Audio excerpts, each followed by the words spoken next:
Alphabet analogy काफ़ी अच्छा topic है और बहुत इजी टॉपिक है। इसके जितने भी क्वेश्चंस होते हैं, चाहे वो हमारे कॉम्पिटिटिव एग्जाम्स में आए या ओलंपियाड्स में आए या कहीं पे भी अगर हम रीजनिंग के क्वेश्चंस प्रैक्टिस कर रहे हैं या सिंपल हम अपने ब्रेन को ट्रेन करने के लिए, ठीक है, ये क्वेश्चंस कर रहे हैं।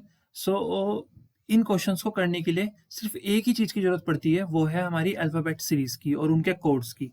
जैसे हमारे पास एक सीरीज़ है ए से लेके जेड तक, तो अल्फ़ाबेट की एक सीरीज़ है ए टू जेड और हमें उनके कोड्स पता होने चाहिए। अगर हमें अल्फ़ाबेट सीरीज़ के कोड्स पता है सीधे में, जैसे ए का कोड है 1, बी का कोड है 2, सी का कोड है 3, ऐसे ही जेड का कोड है 26, तो हम ईजिली कर सकते हैं। जैसे यहाँ पे कोड्स दिख रहे हैं आपको सारे, ठीक है ना।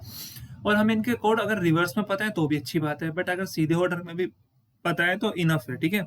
अब हम क्वेश्चंस प्रैक्टिस करते हैं और देखते हैं कि कैसे ये क्वेश्चंस हो रहे हैं।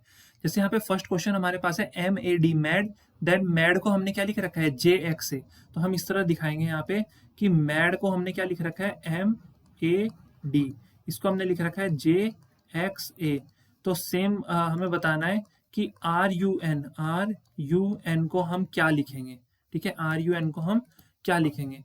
सो अगर हमने M को J लिखा है तो हम कोड्स में ध्यान देंगे। M कितना है देखो 13 और J कितना है 10, तो हम कहाँ गए हैं 3 पीछे की तरफ गए हैं बैकवर्ड। तो अब हम यहाँ पे क्या लिखेंगे, हम यहाँ पे लिखेंगे कि हम 3 जो गए हैं वो बैकवर्ड गए हैं, ठीक है। हम यहाँ पर -3 किया है हमने। अब ऐसे ही A से अगर हम X पे जा रहे हैं, ठीक है, A से अगर हम X पे जा रहे हैं तो हम आगे की तरफ बढ़ रहे हैं या पीछे की तरफ बढ़ रहे हैं। सो देखो ए क्या है यहाँ पे 1 है और x कितना है 24। तो अगर हम एक स्टेप पीछे जाते हैं तो हम z पे जाएंगे, 2 स्टेप पीछे जाते हैं तो हम y पे जाएंगे, 3 स्टेप पीछे जाते हैं तो हम x पे पहुंच जाएंगे। तो इसका मतलब हम क्या कर रहे हैं 3 स्टेप बैकवर्ड जा रहे हैं। तो यहाँ पर भी हम लिखेंगे -3। देन D से हम A पे जा रहे हैं, देन अगेन 3 स्टेप बैकवर्ड जा रहे हैं। तो हमें अगर यहाँ पे आंसर चाहिए तो हमें 3 स्टेप बैकवर्ड जाना पड़ेगा। तो RUN, तो R से अगर हम 3 स्टेप बैकवर्ड जाते हैं तो हमें क्या मिलने वाला है O मिलने वाला है, ठीक है। हमें क्या मिलेगा O मिलेगा।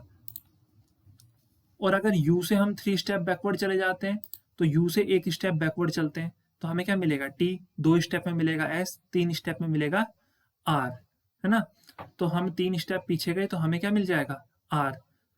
और सिमिलरली अगर हम N से पीछे जाएंगे 1 2 3 तो हमें क्या मिलेगा K।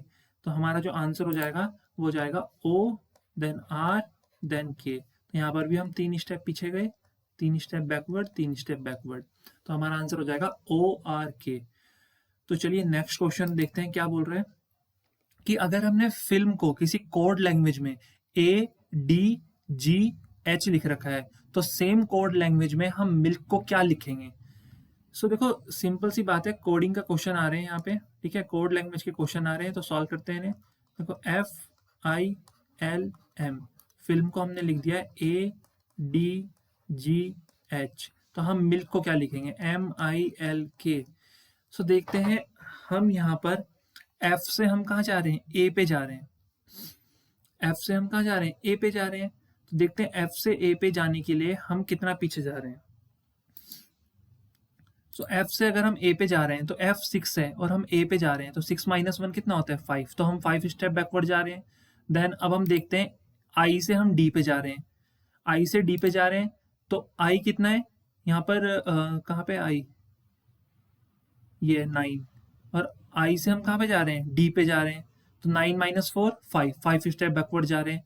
देन हम चेक करते हैं L से G पे जा रहे हैं तो L कितना है यहाँ पे 12 और G कितना है 7, तो 12 - 7 कितना होता है 5, तो 5 स्टेप पीछे जा रहे हैं। तो सिमिलरली अगर हम बात करें कि M से H पे जा रहे हैं तो M से H पे जा रहे हैं तो भी हम 5 स्टेप पीछे ही जा रहे हैं। देखो 13 - 8 तो 5, तो सब में हम 5 स्टेप पीछे जा रहे हैं, ठीक है। तो सब में अगर हम 5 स्टेप पीछे जा रहे हैं तो M में भी हम 5 स्टेप पीछे जाएंगे, L में भी, K में भी। तो यहाँ से हम मिल्क का कोड बनाने वाले हैं। तो MILK, तो M में हम 5 सब्ट्रैक्ट करेंगे तो 8 आएगा, तो H आ जाएगा कोड, ठीक है। देन I में हम 5 सब्ट्रैक्ट करेंगे, कहाँ पे हमारे पास I 9 है कोड, तो 9 में 5 सब्ट्रैक्ट करेंगे 4, तो हमारा आंसर आएगा D, ठीक है। देन L, मिल्क में L आता है ना फिर, तो L में 12 है तो हम 5 स्टेप पीछे जाएंगे तो 12 - 5 करेंगे तो 12 - 5 कितना होता है 7, तो आएगा कोड G।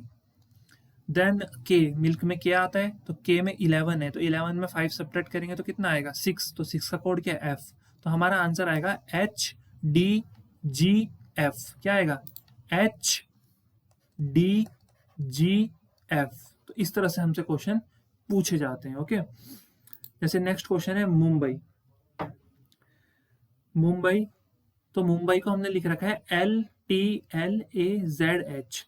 तो दिल्ली को हम क्या लिख सकते हैं? सेम कोड लैंग्वेज में। सो मुंबई को अगर हमने LTLAZH लिख रखा है तो देखो हमें पता है कि M से जस्ट पहले क्या आता है? L। U से जस्ट पहले क्या आता है? T। PQRSTU। तो T से U से जस्ट पहले T आता है, फिर M से जस्ट पहले फिर L आता है, B से जस्ट पहले आता है A से जस्ट पहले आता है Z, और I से जस्ट पहले आता है H। तो इसका मतलब हमने ये कोड बनाने के लिए सिर्फ -1 किया है। तो दिल्ली से भी अगर हम -1 करते हैं तो हमारा कोड तैयार हो जाएगा। तो D से पहले क्या आता है? C। E से पहले क्या आता है? D। H से पहले क्या आता है? ABCDEFGH। तो G आता है। L से पहले क्या आता है? तो L से पहले क्या आता है हमारा? KLM ऐसे बोलते हैं ना हम, तो K आता है। और I से पहले क्या आता है? I से पहले आता है H। तो दिल्ली का कोड हो जाएगा CDGKH। तो इस तरह हमें ध्यान देना है, ठीक है, क्वेश्चंस को। अभी तो हम बेसिक क्वेश्चन कर रहे हैं, बहुत बेसिक, जिसमें हम सिर्फ बैकवर्ड या फॉरवर्ड मूव कर रहे हैं। कभी कभी ऐसा होता है कि इनमें आपस में इंटरचेंज भी होती हैं टर्म्स, तो उन क्वेश्चंस को भी हम करेंगे एडवांस लेवल पे। सो जैसे क्वेश्चन है यहाँ पे FJUL। FJUL को हमने क्या लिख रखा है? BOQQ लिख रखा है। और LHRX को हम सेम कोड लैंग्वेज में क्या लिख सकते हैं? तो चेक करते हैं। देखो सबसे पहले हम क्या करते हैं, यहाँ पे ABCD दिखा देते हैं, इस तरह से हमारे लिए इजी हो जाएगा। ABCDEFGHIJK, then LMNOPQRSTUVWXYZ। ये आ गया हमारे पास, ठीक है, ABCD। सो F को हमने B लिखा है, तो देखो F ये है और B ये है, तो एक स्टेप पीछे गए, 2 स्टेप पीछे गए, 3 स्टेप पीछे गए, 4 स्टेप पीछे गए। तो F से B में हम क्या गए? 4 स्टेप पीछे गए, -4। देन J से हम गए O पे। तो J से अगर O पे जाना है तो एक स्टेप आगे, 2 स्टेप, 3 स्टेप, 4 स्टेप, 5 स्टेप। तो J से O पे जाने के लिए हम 5 स्टेप आगे गए, +5 किया। देन U से Q पे जा रहे हैं, तो U से अगर Q पे जाना है तो 1 2 3 4 स्टेप पीछे जाना पड़ेगा। देन L से Q पे जा रहे हैं, तो L से Q पे जा रहे हैं तो एक स्टेप पे M आएंगे, 2 पे, 3 पे, 4 पे, 5 पे, तो 5 स्टेप आगे जाना पड़ेगा हमें। तो समझ में आ रहा है कि जो फर्स्ट और थर्ड अल्फाबेट है उसमें हम 4 स्टेप पीछे जा रहे हैं, बट जो सेकंड और फोर्थ अल्फाबेट है उसमें हम 5 स्टेप आगे जा रहे हैं। तो सिमिलरली L से हम क्या करेंगे? 4 स्टेप पीछे जाएंगे, H में हम 5 स्टेप आगे जाएंगे, देन R में हम 4 स्टेप पीछे जाएंगे, और X में हम 5 स्टेप आगे जाएंगे। तो L से अगर 4 स्टेप पीछे जाएंगे तो कितने पे आएंगे? 1 स्टेप, 2 स्टेप, 3 स्टेप, 4 स्टेप, तो हम आएंगे H पे। देन H में हम 5 ऐड करते हैं, 5 स्टेप आगे, first step, second step, third step, fourth step, fifth step, तो आएंगे M पे।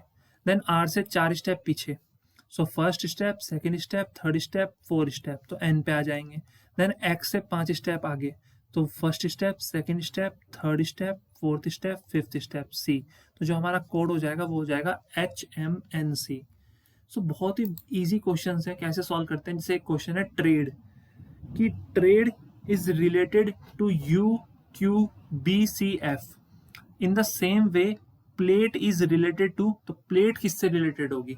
तो देखो ये क्वेश्चन एक लास्ट क्वेश्चन है आज की सीरीज का, ठीक है। सीरीज ज़्यादा बड़ी ना हो, छोटी होगी, कभी भी देख ली जाए, किसी भी थोड़ा सा रेस्ट करना हो या कुछ भी कुछ अलग पढ़ने का मन करे तो फटाफट ये सीरीज देख लो। तो ये जो सीरीज थी ना, इसमें हमने बेसिक क्वेश्चंस को कवर किया, बेसिक अल्फाबेट एनालॉजी के क्वेश्चंस को कवर किया। इसमें जो एडवांस क्वेश्चन होते हैं वो हम नेक्स्ट सीरीज में कवर करेंगे। तो ये क्वेश्चन जो है ये आपके लिए होमवर्क है, और ये आपको कमेंट सेक्शन में बताना है कि इसमें जो आंसर होगा इसका वो क्या होगा, A होगा, B होगा, C होगा या फिर D होगा।